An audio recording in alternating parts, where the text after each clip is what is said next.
Hello everyone, আরও একটি video নিয়ে আসলাম।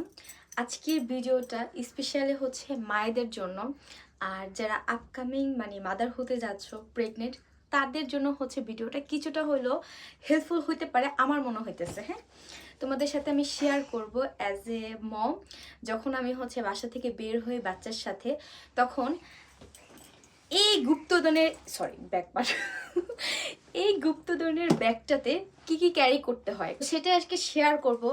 তাই পুরো ভিডিওটি না টেনে মাস্ট বি দেখবা যে আসলে এই ব্যাগগুলোতে হচ্ছে কি থাকে নর্মালি হচ্ছে মায়েদের, আর আমি কি কি ফারিসের জন্য নিয়ে যাই সেটাও তোমাদের সাথে শেয়ার করব। আজকে আমার অফ ডে, আজকে একদম ফুলি বাসায়। আসলে আমি কোনো দিনে হচ্ছে বাসায় থাকতে পারি না, মাঝে মাঝে যখন নিজেকে রেস্ট দেওয়ার প্রয়োজন বোধ করি তখন আমি সারাদিন সকাল থেকে একদম বিকাল পর্যন্ত নিজেকেই টাইম দিই, একদম রেস্ট নেই। একদিন হাইস্ট বা 2 দিন গেলে এরকম, বাট প্রতিদিন আমার কোনো না কোনো কাজ থাকে, কোনো না কোনো কারণের জন্য আমার বাইরে বের হতে হয়। সেটা বাচ্চার জন্য হোক, সেটা জবের জন্য হোক, সেটা বাসার জন্য হোক। তো যারা হচ্ছে বাইরের দেশে থাকো তারা তো অলমোস্ট জানো যে কেন আমাদের বের হতে হয়। হ্যাঁ, আমি দেখাই যে আমার এই ব্যাগে কি কি আমি নিয়ে ঘুরি। হ্যাঁ, কি কি গুপ্তধন এই ব্যাগের মধ্যে আছে, চলো। অনেক কিউট না? দেখো, এটা হচ্ছে আমার নিউ সঙ্গিনীর যাকে নিয়ে ঘোরাফেরা করি। সে হচ্ছে, এখানে হচ্ছে চাবি রাখি, এটা রিং এর জন্য। এটা আমার জামাই আমাকে গিফট করছে। হ্যাঁ, তো এটা ফার্স্টে দেখাইলাম, এটা মাস্ট বি লাগবে। আর আমার চুল এখনো ভিজা আছে, কোনো রকম আর কি হ্যান্ড বার দিয়ে হচ্ছে বেঁধে রাখছি, হেয়ার ড্রায়ার দিয়ে কোনো রকম করছি। আর একটা হাতে আমি এরকম তুলি রাখি, যে কোনো সময় এইভাবে উঠায়া খোপা করে ফেলে, এটার জন্য।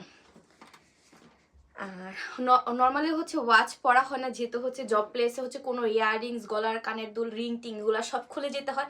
বেশিরভাগই একদম আমি হচ্ছে লাইক কিছু না পরা থাকি, বাট যখন আমি বের হই তখন হচ্ছে খুব রেডি টেডি হয়ে বের হই। তো ফার্স্টে আমি হচ্ছে আমার ব্যাগের চেইনটা খুললাম। তো খোলার পরেই এখন যেহেতু হচ্ছে জাপানে উইন্টার, তো আমি যখন বাচ্চাকে নিয়ে বের হই মাস্ট বি এরকম একটা ছোট ব্ল্যাঙ্কেট আমার বাচ্চার জন্য রাখি, যাতে আজকে তো আমরা চিলড্রেন হলে যাচ্ছি, তো সেখানে ফারিস যদি ঘুমিয়ে পড়ে তাহলে এটা দিয়ে হচ্ছে আমি ওকে বেঁধে দিতে পারি, মানে সুন্দর করে র্যাপ করে দিতে পারি। প্লাস আমি যেহেতু হচ্ছে সাইকেলে করে নিয়ে যাব বা বেবি কেয়ারে, মানে যেইভাবেই আমি নিই না কেন মাস্ট বি একটা ছোট ব্ল্যাঙ্কেট রাখি, যাতে করে ওকে আমি র্যাপ করতে পারি বাহিরের বাতাস থেকে রক্ষা করার জন্য। এটা গেল একটা। এখানে আমি আমার বাবুর জন্য এক সেট কি বলে হাত মোজা রাখছি। আর এই সিস্টেমে নিয়ে দিয়েছি কারণ প্রথম মোজা জোড়া ও হারাই ফেলছে, কোথায় হারাইছে আমি জানি না, একটা হারাই ফেলছে, আর জন্য বাকি একটা পরাইতে পারিনি। তার